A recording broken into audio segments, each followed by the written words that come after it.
सब में बड़ा गुनाह जो है सूद की तिजारत, समझे कि नहीं। लेकिन हमारे उलमा लोगों को सूद के बारे में कुछ भी मालूम नहीं, मालूम नहीं कुछ भी मालूम नहीं। दुनिया में 70 ज़माने का सूद एग्जिस्ट करता है। राइट। तो आज मैं बहुत सारे उलमा के साथ मैं उनका मुतालबा करा, क्योंकि मैं एक लास्ट में एक किताब लिख रहा था आप ही? अच्छा। अच्छे एक 12 साल पहले, 12-14 साल पहले। अच्छा। तो वो सूदी निजाम के बारे में वो ये थे, तो मैं उनके बोला कि ये 70 टाइप का सूद कैसा है। तो एक मुझे आलिम बोले ओ नहीं वो सिर्फ कहने के बातें हैं, वो 70 नमूने का सूद नहीं। बोला ऐसा ऐसा कैसा बोलते मौलाना। बोला मुझे अगर मुझे पूछेंगे तो मैं तुम्हारे को एक 10 नमूने का सूद बोलता हूँ। मलात को दुरुस्त करने का किसका काम? वो उलमा का काम। मस्जिद में ही इसकी इस्लाह हो सकती है। राइट।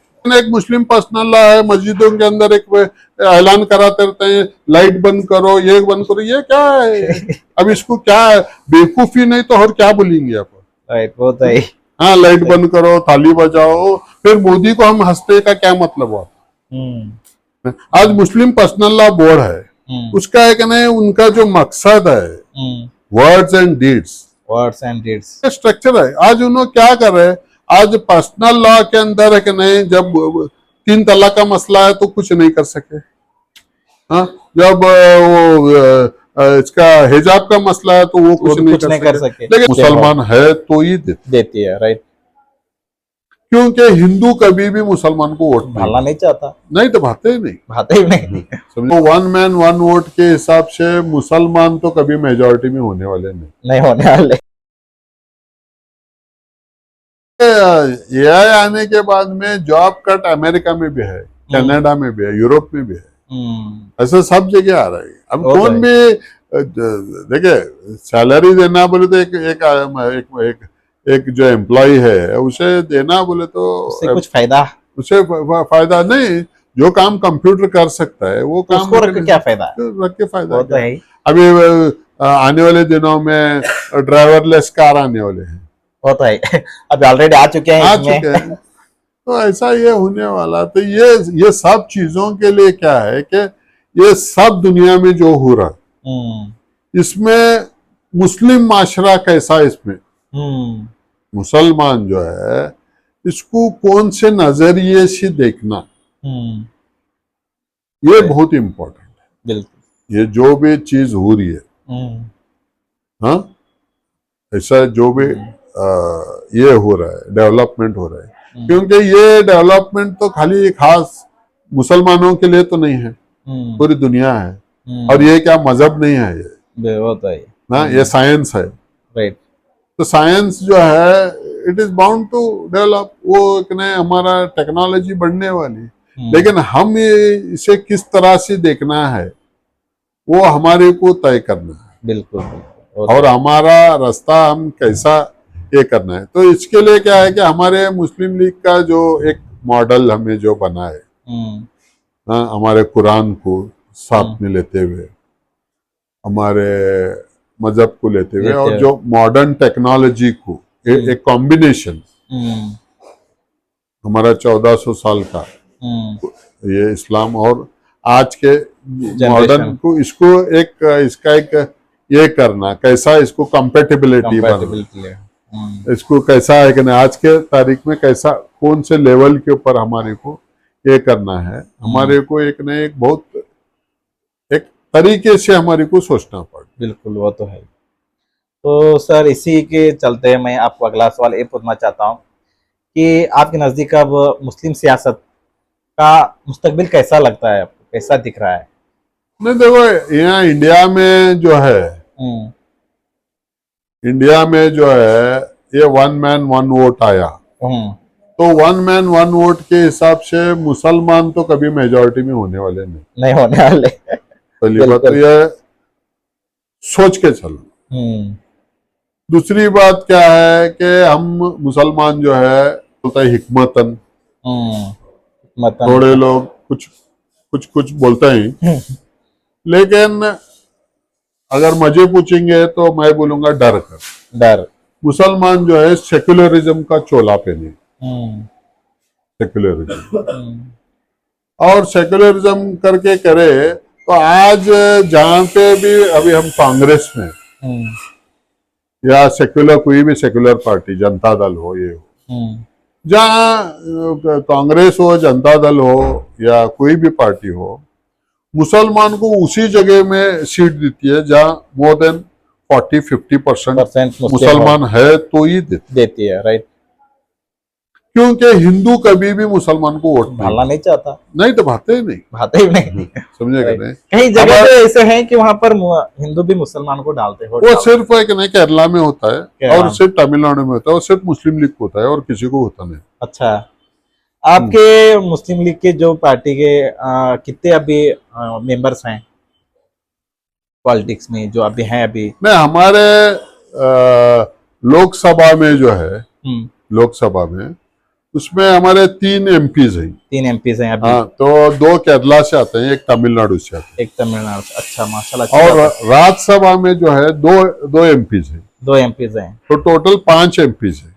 और हम इसके अंदर देखेंगे तो एमआईएम के, उनका तो एक ही है, एक ही एमपी है। तो आपका उनसे बहुत बेहतरीन 5 मेंबर्स तो हैं आपके, बहुत ही माशाल्लाह, अच्छी बात है ये तो। और इसी के चलते मैं आपको और एक सवाल पूछना चाहता हूँ कि इंडियन यूनियन मुस्लिम लीग जो है, इसको रीजनल पार्टी कहा जाता है, तो आप क्या कहते हैं इस पर? देखो ये एक ऐसा सवाल है, क्योंकि पॉलिटिकल पार्टी बोले तो ऐसा जबरदस्ती से कौन किसी को दे नहीं सकता, नहीं दे सकते। जब तक सामने वाला लेता नहीं, हम दे नहीं सकते। एक आइडियोलॉजिकल पार्टी, राइट, एक मुस्लिम लीग एक विचारधारा की एक आइडियोलॉजिकल पार्टी है, और वो आइडियोलॉजी मुसलमान जो है, ये पिछले 70 साल में जो है वो उन्होंने सेक्युलरिज्म के तरफ जाकर उन्होंने जो है मुस्लिम लीग को रिजेक्ट करे कि मुस्लिम लीग जो है कम्युनल पार्टी है, मुस्लिम लीग जो है वो उनका तरीके से उनका एक वो बोले हो। क्योंकि कांग्रेस में जो हमारे मुस्लिम लीडरशिप थी, वो उनको अपना घर चलाने के लिए, अपना दुकान चलाने के लिए उनको ये ऐसा नैरेटिव घड़ना था, और उन्होंने घड़े, और वो जो टाइम तो निकल गया, और नतीजा आप देख रहे हैं, आजकल देख रहे हैं, आपके सामने नतीजा है। और मुस्लिम लीग जहाँ है वहाँ अपने पैर मजबूत करते हुए, अपना, जैसा मैं आपको पहले ही बता चुका कि सैंपल, एक मॉडल वो करते हुए आज पूरे हिंदुस्तान जल रहा है ये कम्युनलिज्म के आग में, हिंदुत्व के आग में। लेकिन केरल में आपको वो देखने नहीं मिलेगा, तमिलनाडु में वो आपको देखने नहीं मिलेगा। अभी भी आ रहा है, आरएसएस वहां भी करने की कोशिश कर रही है, लेकिन वो उनको पैर जमाने की, क्योंकि मुसलमान जो है अपने कैरेक्टर से मुसलमान बनते। बिल्कुल, वो तो हमारा कैरेक्टर है, हमारा कैरेक्टर जो है वो कैरेक्टर से आदमी मुसलमान बनता है। तो वो कैरेक्टर हम वहां पेश कर चुके हैं, एक लीडर कैसा होना, एक स्टूडेंट कैसा होना, क्योंकि हमारा मुस्लिम लीग में स्टूडेंट्स विंग है, MSF, मुस्लिम स्टूडेंट्स विंग। एक नौजवान कैसा रहना, तो मुस्लिम यूथ लीग है, तो उसका एक कैरेक्टर। अच्छा, तो ऐसा विंग्स हैं। और अभी हमारा जो लेबर है, लेबर विंग है, हमारे STU करके है लेबर विंग, स्वतंत्र ट्रेड यूनियन, वो हमारा लेबर विंग है। तो वो हम जो है एक मॉडल बनाए, एक वुमेन्स विंग है। आज क्या है कि औरतें, हमारे खवातीन जो है सियासत में आना, अभी बहुत पूरी लंबी बहस चली पूरी दुनिया में। आज सऊदी अरब भी एक ने उनके औरतों को लाने की कोशिश कर रहा है, लेकिन किस तरह से लाना वो भी जरूरी है। हमारा कुरान क्या बोलता है, हमारा हदीस क्या बोलता है, और किस तरह से लाना, कहाँ लाना और कहाँ नहीं ले जाना। तो इसका है कि नहीं, ये बाकायदा मुस्लिम लीग इसका ख्याल रखी है। हम वुमेन्स, मुस्लिम लीग भी वुमेन्स एम्पावरमेंट के बारे में सोचती है, तो लेकिन शरीयत के दायरे में उनका कैसा उनका मकाम रहना, बहुत इज्जत का मकाम है। बिल्कुल, तो वो इज्जत का मकाम को हमें, वो इज्जत को उनके बरकरार रखते हुए हमें उनको लेके चलना है। तो वो भी हम एक, मतलब मैं क्या बोल रहा हूँ कि हर शोबे में मुस्लिम लीग अपना किरदार निभाई है। हर शोबे में हम मुस्लिम लीग अपना जो ये है क्या बोलते हैं, एक हमारा एक मॉडल प्रेजेंट करे, प्रेजेंट और इसके बावजूद भी मुसलमान के वो समझ में नहीं, हालांकि मुसलमान भटक रहे, क्योंकि मैं आज की बात नहीं कर रहा, मैं आज बहुत सारे सोशल ऑर्गेनाइजेशन आए हुए, हर गली नुक्कड़ में एक सोशल ऑर्गेनाइजेशन है। लेकिन पहले भी जो है मजलिस मुशावरत और मिल्ली काउंसिल, ऐसे बहुत सारे क्या क्या है उठ पटांग जो है, उठ पटांग वो है अभी मुत्तहिदा महाज जमात इस्लामी के, ऐसे उठ पटांग एक्सपेरिमेंट्स बहुत करते गए मुसलमान, पिछले 70 वर्ष में बहुत एक्सपेरिमेंट्स बहुत कर रहे हैं। हाँ, लेकिन उसका उनको आज तक उनको कुछ नतीजा हासिल नहीं।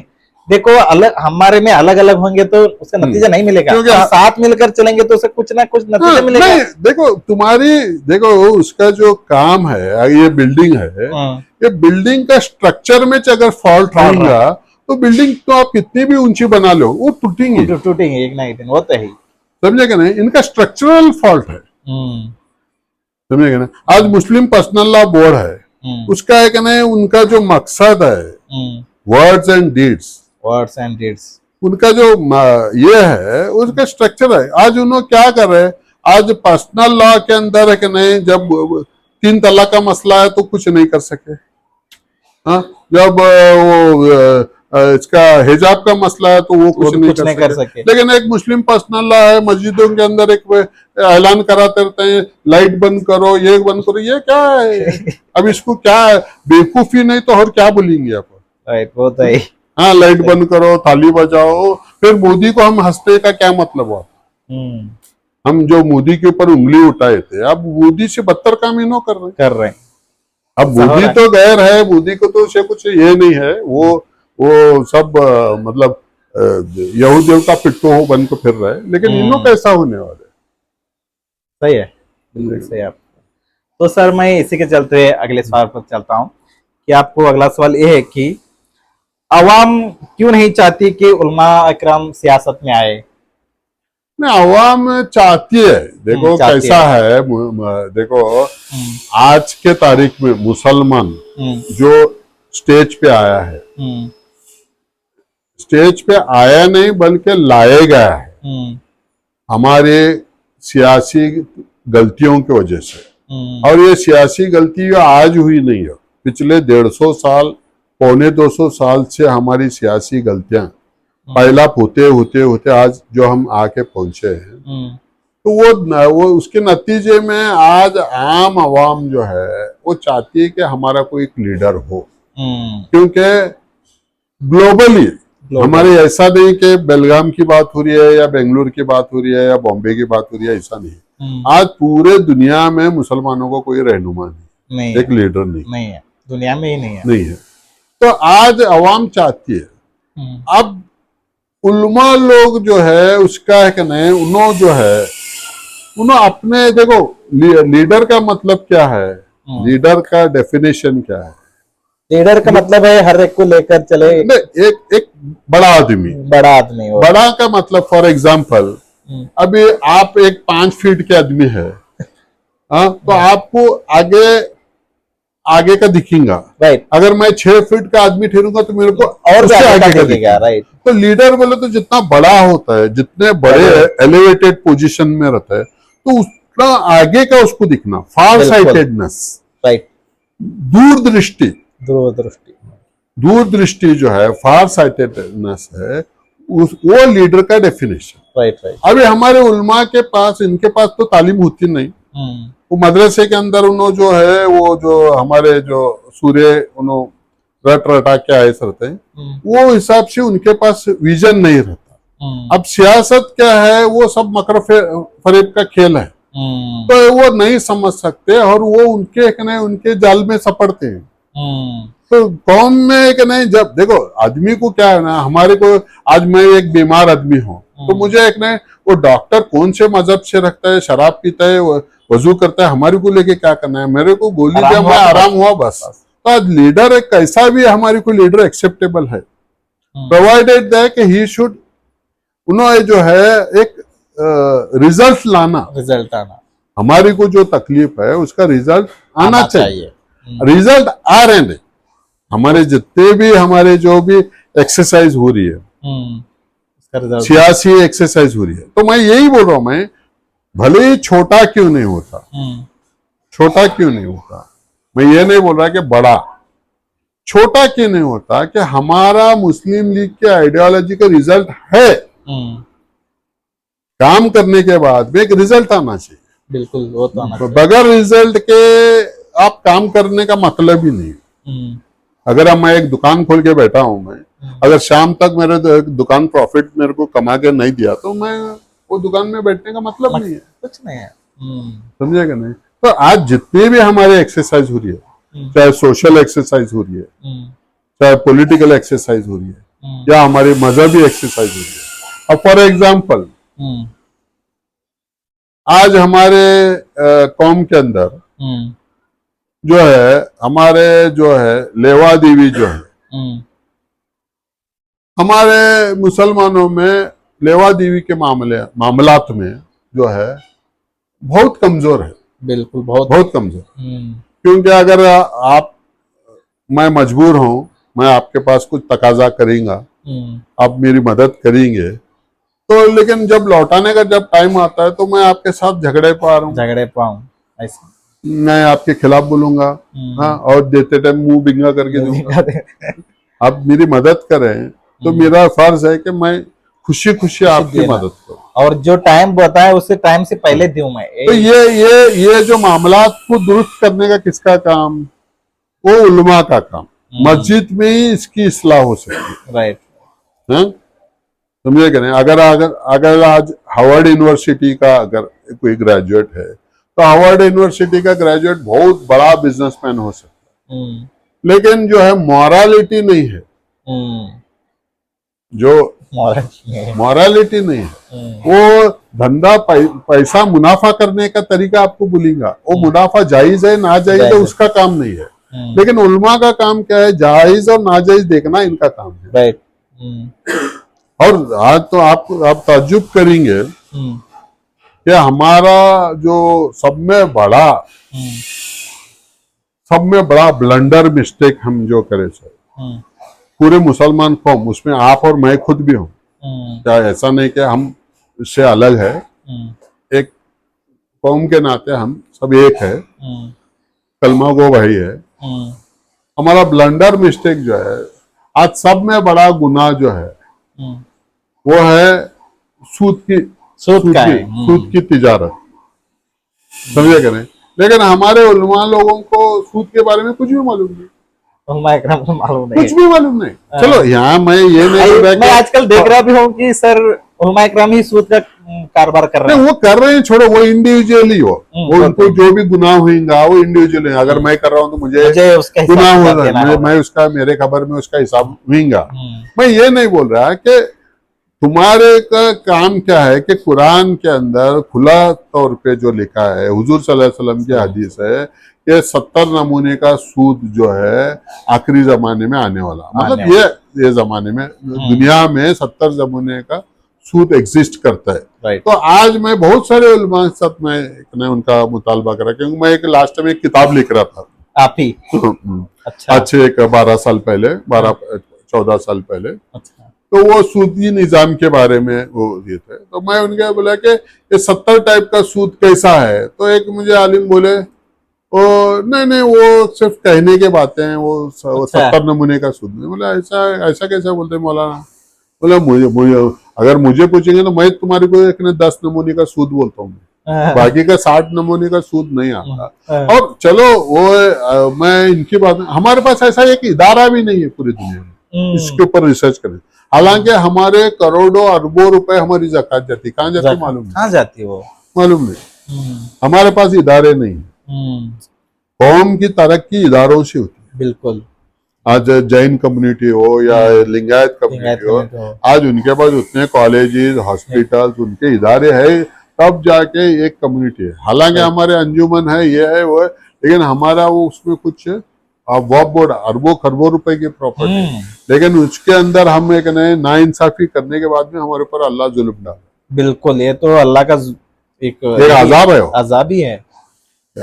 तो ये सब है, ये अभी ये सिर्फ बातों से हल होने वाला नहीं। नहीं, वो तो है ही है अभी हमारे को इसके खिलाफ, हमारे नौजवान को जो है इसके खिलाफ फील्ड में आना पड़ेगा, क्योंकि आने वाले दिनों में प्रॉब्लम उनको बहुत आने वाला है। बिल्कुल। क्योंकि ये हिंदुत्व का जो जहर है ये बहुत अभी इतना लो लेवल पे पहुंच गया है, मतलब कि आप अगर किंडरगार्टन जो कि LKG का बच्चे में भी ये कम्युनलिज्म आया, ये मीडिया की तरफ से या बहुत सारे वजह हैं वो आया सर। तो ये चीजों का मुस्तकबिल में नजदीक के वही तो हमारे आगे शॉर्ट फ्यूचर के अंदर जो है बहुत मुश्किल होने वाला, बिल्कुल बहुत मुश्किल होने वाला। आगे इंशाल्लाह क्या भी अल्लाह उसके रास्ते काटेंगे इंशाल्लाह, वही हमारे से अल्लाह से दुआ है कि लेकिन शॉर्ट में जो है 10-15 साल तो हमारे को बहुत ये, हम पहले सुनते थे कि हमारे मुसलमान जो है खून के आंसू रोएंगे, तो अभी वो करीब वो टाइम आ चुका है। गाजा में तो आके गया क्या, यहाँ भी कने आएगा इंशाल्लाह, आने के कने पूरी इम्कानात बन रहे। वो इम्कानात जो है ये RSS के या हिंदुत्व की वजह से नहीं है, ये मुसलमानों की हमारी गलत नीतियों की वजह से। बिल्कुल क्योंकि हम हर चीज को एक अलग तरीके से देखें, बिल्कुल एक अलग तरीके से हमारी देखने की कोशिश हुई, ये बहुत मुश्किल है। जी सर, आपने बिल्कुल सही बताया। मैंने पूछा था कि आपको उलमा इकराम को अवाम नहीं चाहती कि सियासत में आए, तो इसी तरह मौलाना सालिम चतुर्वेदी साहब उनको MIM से उन्होंने टिकट अपील की, लेकिन उनको टिकट नहीं दिया गया, तो आप इस पर क्या बोलना चाहोगे? नहीं, MIM का देखो, उनका हमारे असुद्दीन ओवैसी साहब है जो है, उनका एक निजी उनका ये है, उनका एक अपनी सोच है, उन्होंने कैसा देखते हैं उन्होंने एक अलग चीज है वो। क्योंकि आज के तारीख में कैसा है कि ओवैसी साहब की जो पार्टी है MIM जो है, अभी हम तो उनको बहुत पहले से जानते हैं, मुस्लिम लीग बहुत पहले से जानते हैं क्या। और एक जमाना ऐसा था कि उनके अब्बा के पहले के जमाने में, वो मुस्लिम लीग ही थी वो। अब वो मुस्लिम लीग जो है वो अंग्रेजी शब्द है, इंग्लिश वर्ड है, और उसका जो है मजलिस जो है, वो मजलिस मतलब लीग, दोनों एक सिक्के के दो पहलू थे वो, मुस्लिम लीग और ये। लेकिन बाद में उनका एक नजरिया अलग हुआ, वो ठीक है कि असदुद्दीन ओवैसी साहब की जो भी उनकी आइडियोलॉजी है, मैं तो उनकी आइडियोलॉजी से इत्तेफाक रखता हूँ, क्योंकि आवाम के मसले उठाते हैं। लेकिन उनकी जो एंट्री हुई, मतलब जो आम मुसलमान उनको जो जानने लगा, वो 2012 से राइट।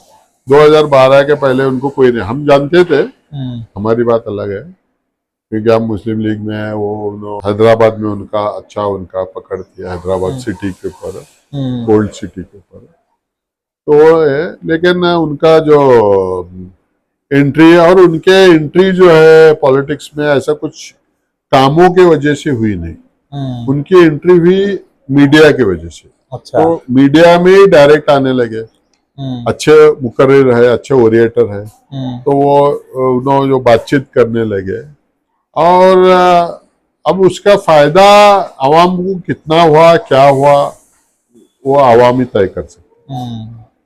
मसले तो सही है, मसले तो बिल्कुल सही उठाए उन्होंने, लेकिन उठाने के बाद में उसका फायदा क्या हुआ, वो, क्योंकि हमारे नजरिए में तो उसका कुछ एडवर्स इफेक्ट हुआ, उसका बीजेपी को उसका ज्यादा फायदा गया। तो ये ऐसा ये बोलते हूँ, खैर वो, लेकिन हम वो बोलकर भी अभी हमारे को ये नहीं कर सकते कि उनका, क्योंकि मुद्दे जो उठा रहे हैं वो बिल्कुल सही है मुद्दे, और वो ये, और मुस्लिम लीग भी वो मुद्दे उठा रही है, और ये SDPI भी आजकल बहुत मुद्दे उठा रही है। नहीं, SDPI मुद्दे उठाती है। मैं SDPI के बारे में देखो, आज के तारीख में जब हम एक मुस्लिम यूनिटी की बात करते हैं तो हमें हमारा कोई हक नहीं बनता कि मैं एसडीपीआई के खिलाफ बोलूं या एमआईएम के खिलाफ बोलूं। जो भी है, जो अपने जगह पर अगर काम कर रहा है तो अच्छी बात है।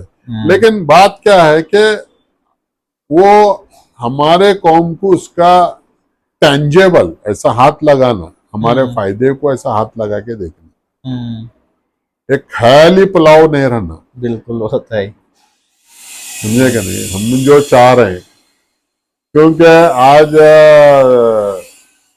सुप्रीम कोर्ट जो है हमारे शरीयत में डायरेक्ट दखल अंदाजी कर और बहुत सारे पिटिशन पेंडिंग है और हमारे को जो तरीके से घेरा जा रहा है बीजेपी की तरफ से या आरएसएस की तरफ से, तो उसका हमें माकूल जवाब देने में असमर्थ है। उसका जवाब खाली बातों से हो नहीं सकता या टीवी डिबेट में कि नहीं मैं जवाब दे नहीं सकता। तो उसका अपने किरदार से हमारे को ये दो हाथों से काम करके ही उसका जवाब देना पड़ेगा। बिल्कुल बिल्कुल होता है, समझेगा नहीं, ना तो शब्दों के जाल में उलझा को तुम्हारे को कुछ होने वाला नहीं। अच्छे तकरीर करके ना तो अच्छी शायरी बोल के इसका जवाब है। तो एसडीपीआई का क्या है, वो मोर्चे काट रहे हैं लेकिन उसका इफेक्टिव नहीं हो रहा, इफेक्टिव नहीं हो रहा। इसमें बच्चे क्या हो रहे हैं कि नौजवान बच्चे जो है उनको खामा खां जो है उन्होंने कहना है, उनको पुलिस जो है डिपार्टमेंट उनको टारगेट कर रही है। बिल्कुल, क्योंकि इनके जो ख्यालात हैं काम नहीं ख्यालात है, ऐसी इनकी सोच को पुलिस जो है इनको पीछे कर तो वो अब वो कितने हद तक इसे हमें जस्टिफाई करते हैं, ये एक बहुत डिबेट की बात है। तो मैं आखिरी में आपको एक सवाल पूछना चाहता हूँ कि आप हमारे अवाम के लिए क्या पैगाम देना चाहते हैं? अवाम के लिए एक ही पैगाम है, वो जो है इत्तेहाद है। इत्तेहाद, उसमें क्या भी दो शक नहीं, उसमें कोई, लेकिन इत्तेहाद कैसा होना, यूनिटी कैसा होना, उसका कौन सा ग्राउंड होना, उसका क्या मापदंड होना।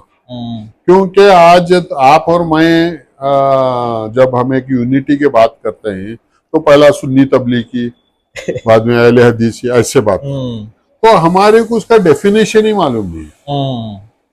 हमारे को यूनिटी का एक स्क्रिप्ट बाकायदा उसका एक डेफिनेशन लिखना पड़ने कि भाई हमारे को घर में हमारे को या मस्जिद में हमारे को यूनिटी नहीं चाहिए, हमारी यूनिटी चाहिए सिर्फ रोड के ऊपर एक कलमा पढ़ने वाला मुसलमान, भले उन्हें शिया हो सुन्नी हो उन्हें अहले हदीस हो जो भी हो, लेकिन तू मुसलमान है, कलमा पढ़ रहा है तो तू यहाँ हमारे को एक हो। तू मस्जिद में जा, तेरे सुन्नी मस्जिद में जा, तू तबलीगी मस्जिद में जा, तो क्या करता है तू कर जा, हमारा उससे कुछ लेना देना नहीं है। सही है, ये बात आप जो है सिर्फ हमारे को रोड के ऊपर यूनिटी, और यूनिटी भी हमारे इशू बेस्ड यूनिटी।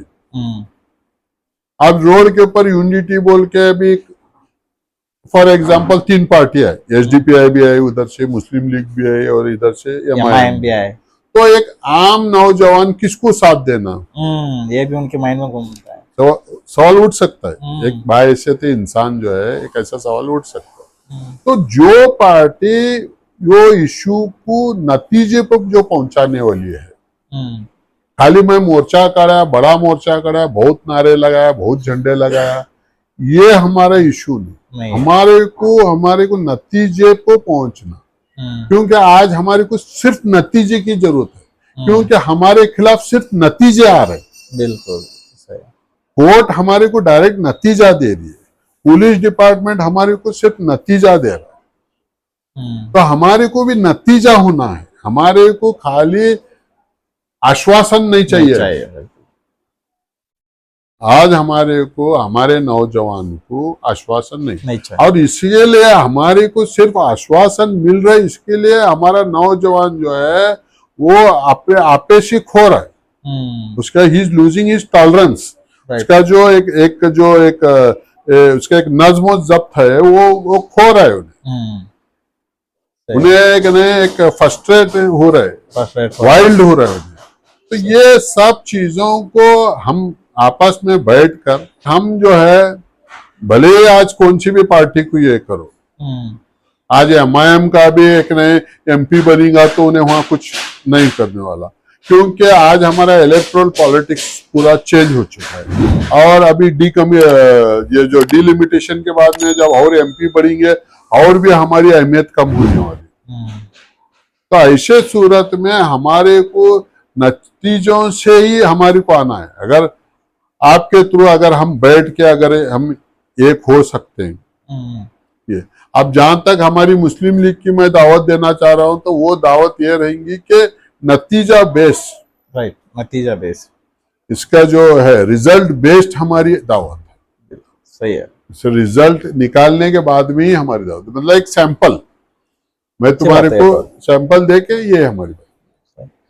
जी सर, आपका बहुत शुक्रिया, आपने अपना कीमती वर्ड्स हमें बताई और आपने हमें आपका कीमती वक्त दिया, तो आपका बहुत शुक्रगुजार हूँ। और इसी तरह दोस्तों, अगर आपको ये गुफ्तगू पसंद आई हो तो लाइक, शेयर और सब्सक्राइब ज़रूर करें। मिलते हैं अगले एपिसोड में एक नए मेहमान के साथ में, तब तक के लिए अल्लाह हाफिज़।